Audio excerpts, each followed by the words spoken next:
সেই দিন বাজারে গিয়ে বর্ষার রানী ইলিশ মাছ কিনে এনেছিলাম, সেটা দিয়েই ইলিশ বরিশালি রান্না করেছিলাম। এপার বাংলার লোক হলেও এই ইলিশ বরিশালি কিন্তু ইলিশ মাছের করা রেসিপিগুলোর মধ্যে আমার খুবই প্রিয় একটা রেসিপি। এটা রান্না করার জন্য প্রথমেই আমি ইলিশ মাছে 1 চামচ নুন আর 1 চামচ হলুদ গুঁড়ো দিয়ে ভালো করে মিশিয়ে নিয়ে কড়াইতে সর্ষের তেল গরম করে মাছগুলোকে ভাজতে বসিয়ে দিয়েছিলাম। মাছগুলো ভাজা হতে থাক, ওইদিকে শিলে 1.5 চামচ মতো পোস্ত আর 4টে কাঁচা লঙ্কা বেটে নেব।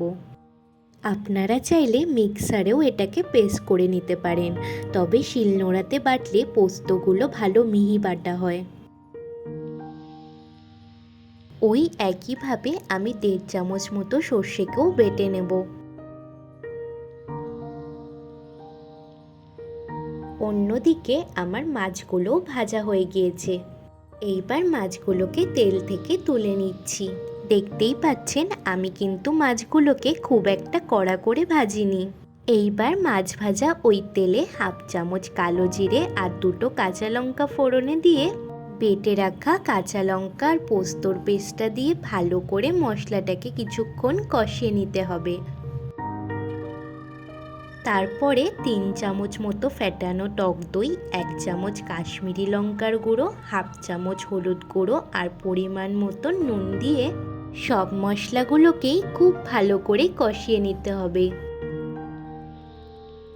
মশলাগুলো কষানো হয়ে গেলে 1/2 বাটি নারকেল দুধ আর বেটে রাখা সর্ষেটা দিয়ে ঝোলটাকে ফুটতে দিতে হবে।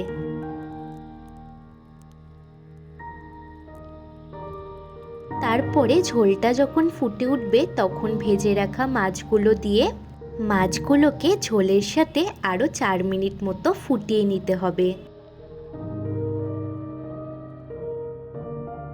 লাস্টে 4টে চেরা কাঁচা লঙ্কা আর সামান্য সর্ষের তেল দিয়ে নামিয়ে নিলেই আমাদের ইলিশ বরিশালি রান্না হয়ে যাবে।